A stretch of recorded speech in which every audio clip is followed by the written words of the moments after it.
STAKK Nation, welcome back to the channel. Champions. Wisdom is chasing you. That's why you're clicking on this video. Do you even realize that? Yeah. But there's also a bunch of other things that are chasing you in life. Yeah, So it seems.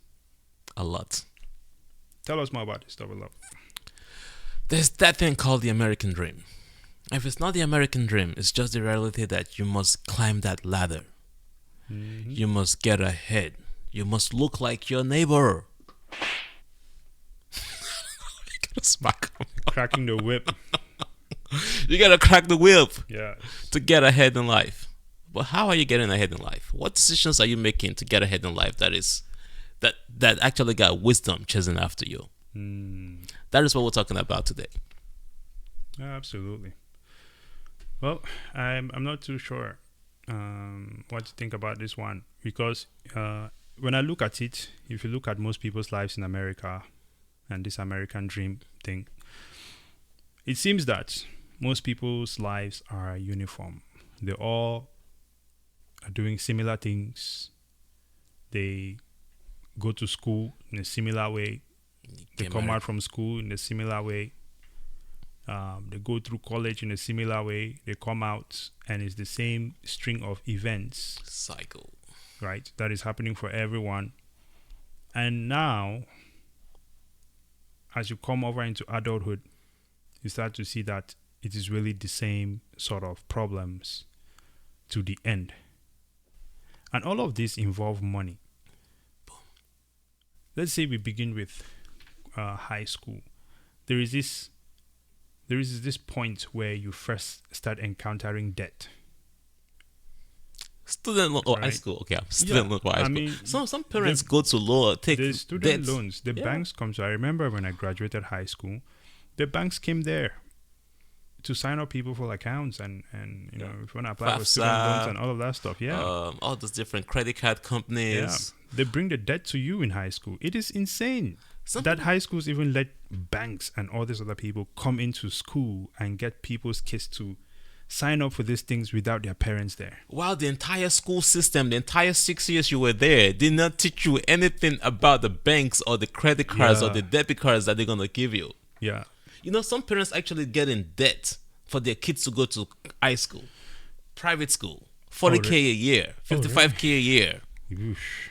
Yeah.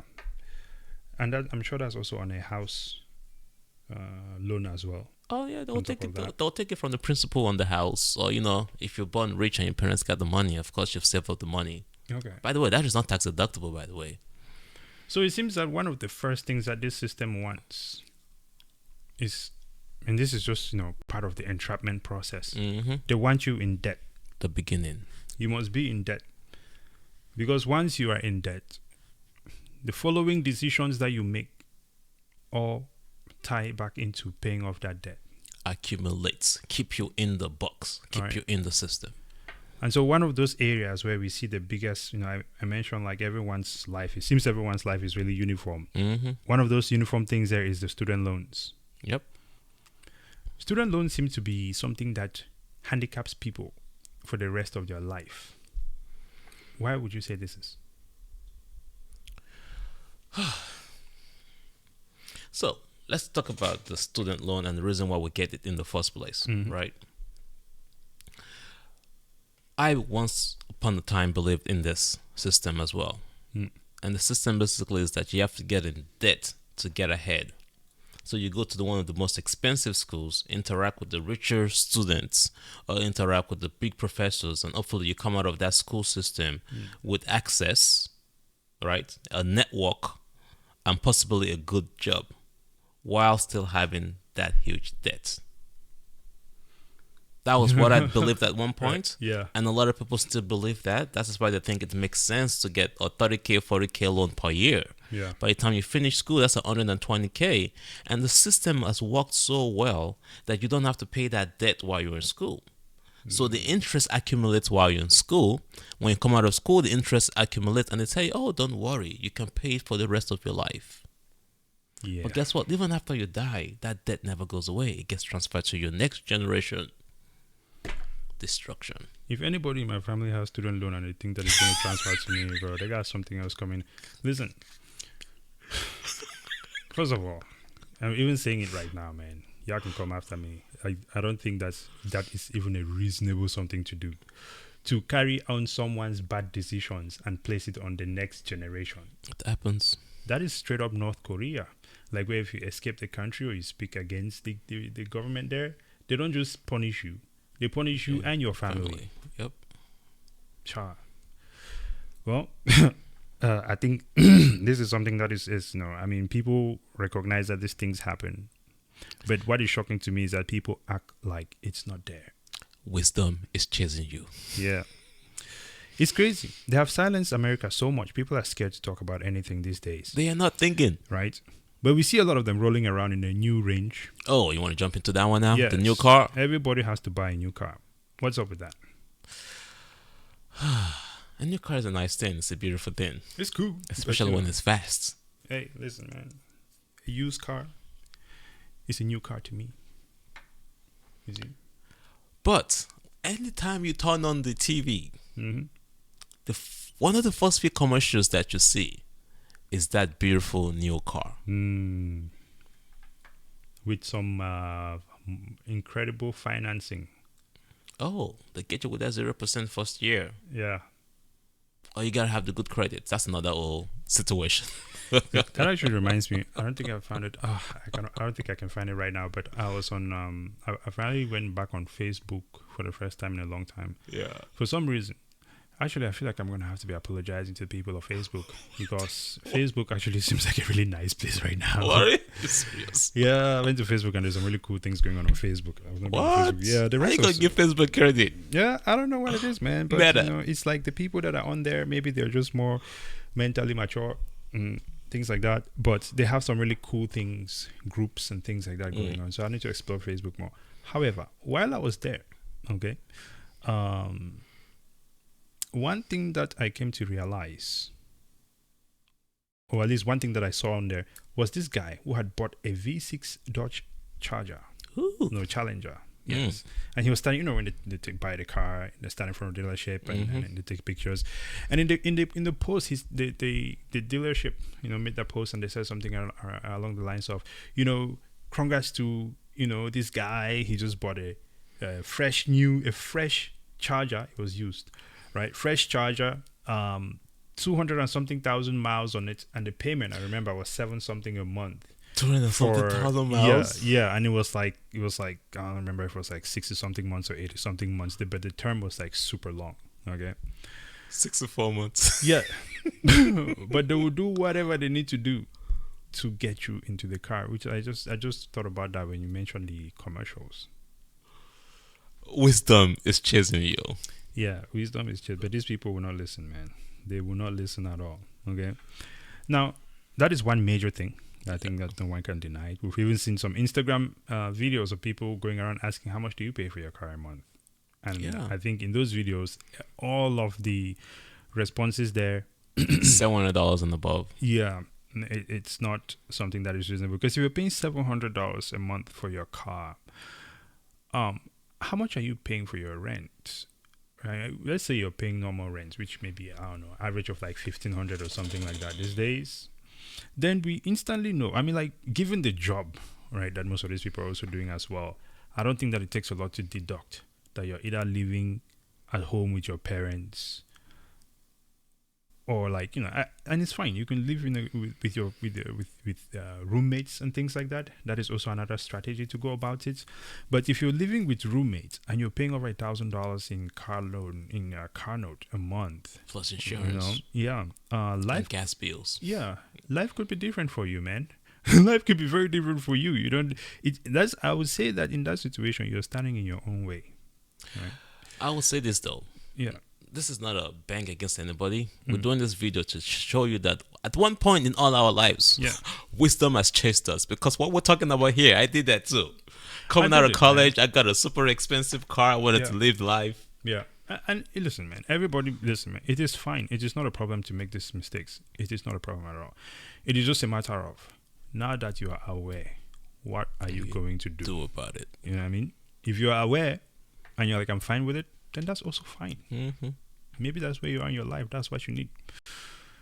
But if you are aware of it and you know that this is not good for you, and you know that your life could be, because you might have other dreams, right? Maybe you want to travel more, but you're wondering why you cannot travel more. Well, if you're not paying $1,000 for a car, you might be able to travel more. Personally, for me, I think it was like right out of high school. I had a car which was paying like $500 a month, but it was brand new. $600. Yeah.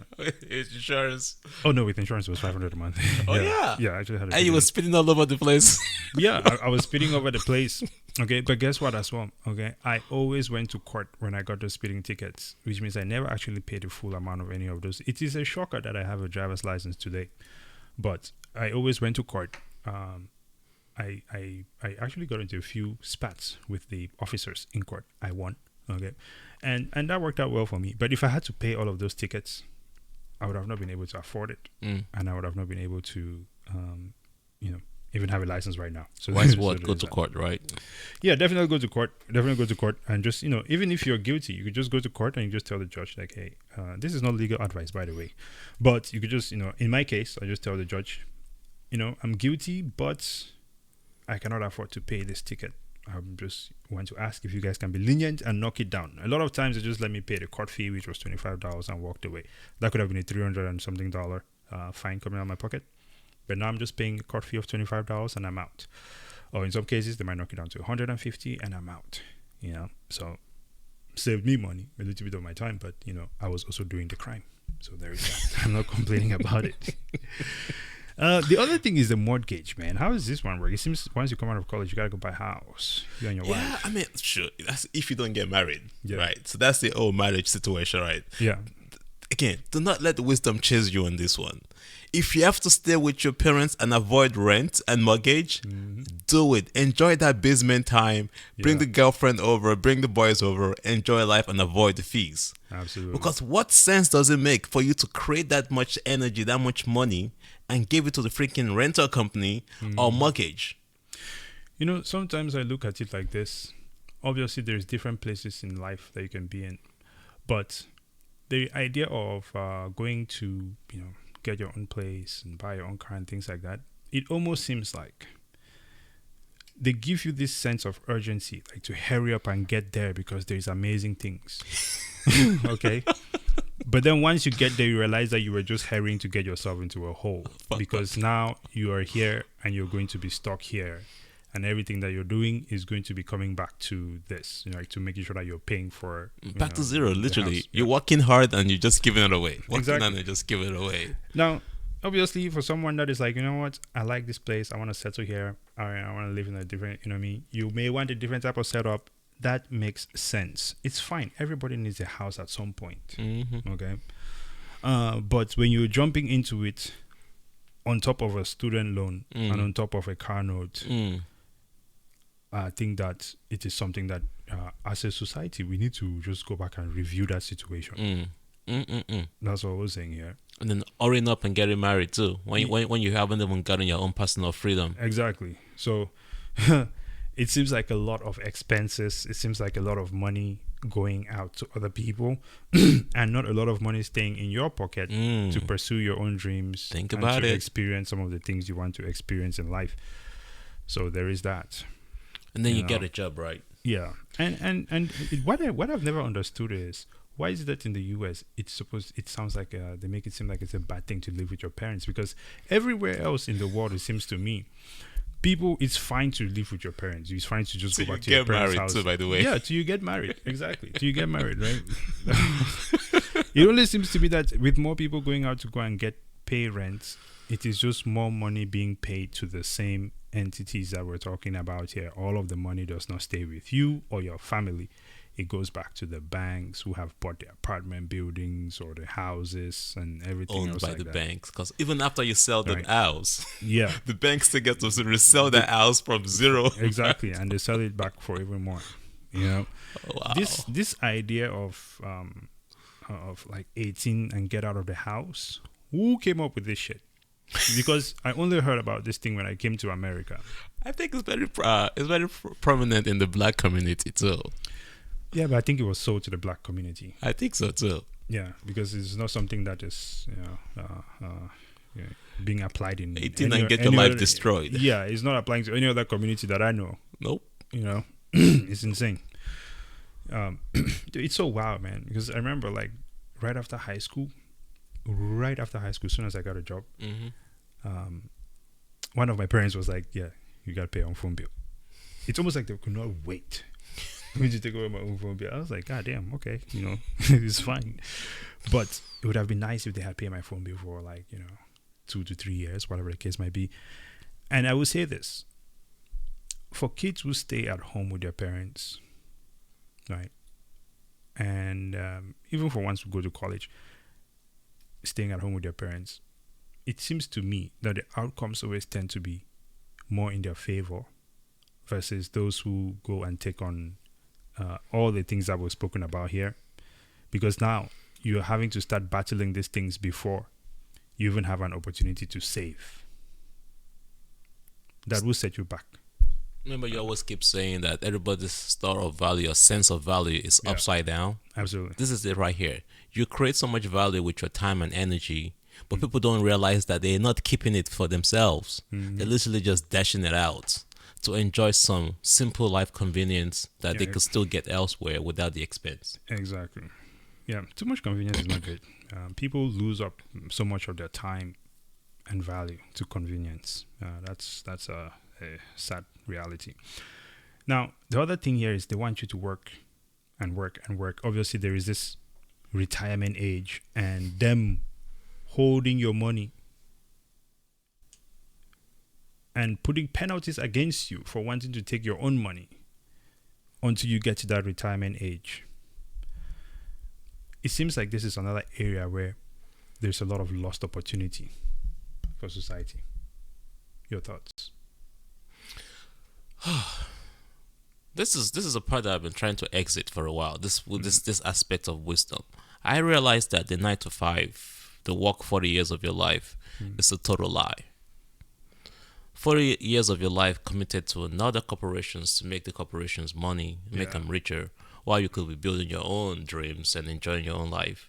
I think it's a major theft in people's life that people don't realize. And when you're younger is actually when you have the best chance to overcome this loss of wisdom. Is that if you realize that the school system, which we started with, was designed way before the Rockefellers, but the Rockefellers really put some prime on this one. It's like gear up people to get just enough knowledge to come and work in my factories while making me richer. Yeah. But if you go back to the African way of doing things, way before the colonization, it was more incentive based. You go to your uncle, you go to somebody that have a craft, you learn that skill set, and you automatically become a service provider, not an employee. You enter into corporate agreements to provide services for different institutions. So you are a 1099 of your own, not a W-2 of somebody else. Yeah, 1099. Actually, I asked at work if I can switch to 1099. Oh, you asked? Yeah, they referred me to someone else. I'll probably contact them, but I just did not follow up because of some other things. But because I thought about it and I was like, yeah, I prefer 1099. Yep, for sure. I agree. Here's the thing too. Like this idea of work. Okay, it is fine to have a job. It is fine to work. Okay, because there are people who enjoy what they do, right? And they might not be able to do those things that they enjoy if there was not a company that required their skill set, right? So it is fine to work, work a job if that's something that someone enjoys. Cruise on down, beautiful. However, when you take the job and then you add on to it this concept of taking a chunk of your earnings and giving it to the banks to manage it for you until you get to a certain age of retirement. When you take your energy, which you have earned, and you're giving it to the banks to go ahead and make other investments on it. You see them driving around in crazy things that you can never even imagine of affording, right? And then you're waiting 40 years to do that. Yeah, you're waiting 40 years to get to the $1 million. I think that is a humongous lost opportunity, because all of the energy and work that you've put in, you essentially take that and you hand it over to a bunch of other people who claim to be smarter than you to manage it and give you some great returns by the time that you get to this retirement age. But I think that history has already shown, and the fact that these people are smarter with the tools that they have in their arsenal has already shown that you will always come out on the losing end of that equation. Economic crashes right at retirement. Yeah, the banks are not designed to lose. They are designed to make money for themselves and their shareholders, not for you. Mm-hmm. So I'm not sure why people expect that it's going to. Maybe you guys can show me someone who has become a multimillionaire from just investing into getting into retirement, but I have not seen it yet. I mean, it's there. You just have to you have to give up on a lot. Is it? But you're not going to be a multimillionaire. You'll be a millionaire. What is a millionaire? Because if you're a millionaire, then you're not a millionaire. True that. Because by the time you get to that retirement age, you factoring in inflation, you factor in the taxes you have to pay. By the time you live your life for maybe, I don't know, 1 or 2 years, you find out you're not in the millions anymore. You know what I mean? You're not a strong millionaire because your money is not making you money. You're now on fixed income and you do not have the strength or energy to get that money to be making you more money. Mm-hmm. So your chart is now just going down. Yeah, good point. These are the things we have to slow down and think about, people. That's why we are talking about these things, because these are the areas in which where we need to transform our mindset. Do not let wisdom chase you. Of course, they also want you to pay taxes and be a slave wage. That one is the crazy part, because not only has your employer taking maybe 70%, 60%, 80%, some cases 90% of your value created. Now, the remainder 20, 30 that you got, that they gave you, the federal government and the state government and the local counties now come and take another 43%, 30%, 38% of that. Yeah. Come on, man. You're a slave. The liberties that these people have with when they reach in your pocket is shocking to me. Don't mess around and have kids with a bunch of multiple women that you're paying child support. Oh, man, you're screwed. After taxes, paying child support, forget it, man. You must well unalive yourself. Hey, I'm not recommending that. Let me just stop that. It does cause a lot of people to go that route, so before you go out there and do some crazy things, just recognize that you might not be mentally capable to stand it. In fact, I am familiar with an acquaintance of an acquaintance who almost attempted something crazy like that because, they committed so much of their time and energy into another person, and the other person left them empty. The other person, starts going about the wisdom chasing tools. Well, the government systems. Yeah, see how that goes.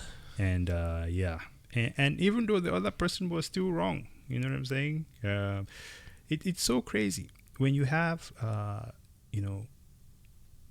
your significant other cheat on you, but instead of apologizing and fixing things for the wrong that they did, they actually choose to guilt you, gaslight you, and then use the system to come back at you again, and you still lose in that situation. Damn. That's double loss. That's triple. Oh, yeah, come on, man. It is insane. Damn. It is insane.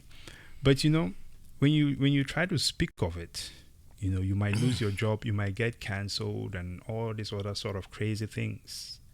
But this is where I say, it is important to really think about these things carefully so that we can transform our mindset and move differently.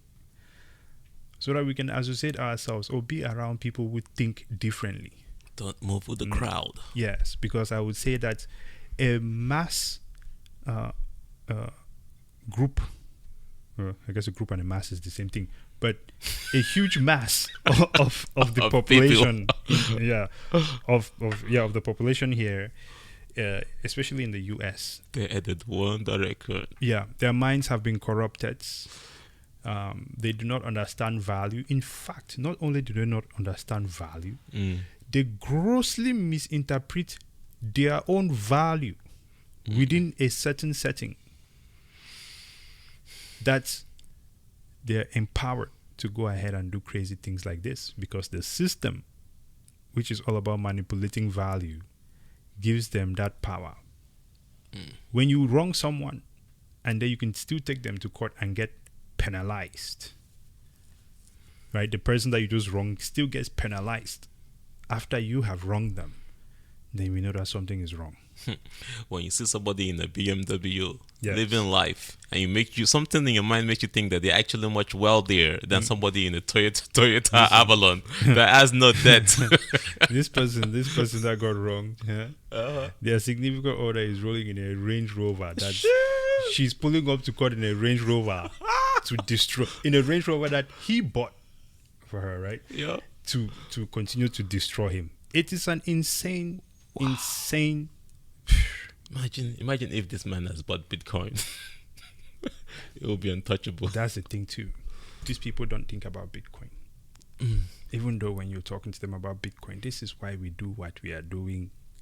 People need to be able to change their mindset.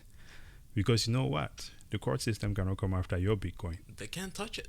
Okay. In some cases, they don't even know you have it. Listen, you could have been on a boat and you lost in a boating accident. How would they know? Sure, you could be halfway across the world, enjoy your life. Yes. Untouched.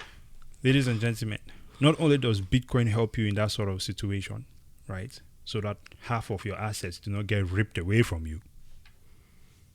No matter which side of the sexes you are on, right? You can protect. I think that is actually stronger than a prenup. Bitcoin is stronger than a prenup, to be honest.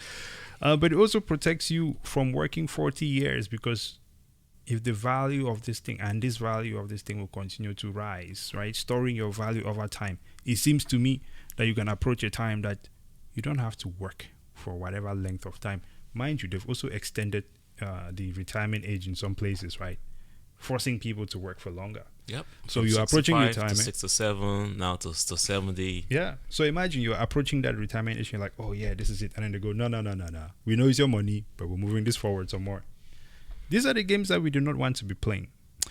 I mean, if you're holding Bitcoin and this thing is rising, I've heard someone somewhere say, if you look at it, the prices of houses is falling in relation to Bitcoin. You know, I see where they're trying to come from, but maybe I don't understand it fully. But I will say this: you still have an advantage as far as preserving your value, especially say you're saving to buy a house or something like that, and the price of house go up. You know, let's say you're trying to save 300K, right, to buy a house 10 years from now, 5 years from now. Well, if you're holding it in Bitcoin, I think that you'll be in a better situation than if you were holding fiat, where when you now calculate inflation, you see that your fiat is losing. Let me jump on that real quick. Yeah. If you had a house, maybe you wanted to sell the house to buy another house, did you know right before COVID, the average increase in value for your house was 3% annually? That was keeping up with just inflation, right? Let's say you kept it in cash. Maybe you put it in a bond, which you don't want to. That doesn't give you that much percentage. You put it in the stock market. You put it in the stock market. Maybe 17% maximum S&P or whatever like that. You deduct inflation. Maybe you're down to 10%. Right. Yeah, that might allow you to eventually buy a house maybe a decade from now. But if you put it in Bitcoin, worst year ever, maybe negative 60%, negative 80%. But most other years, you're in the double, triple, 8 digits. Better return on your investments.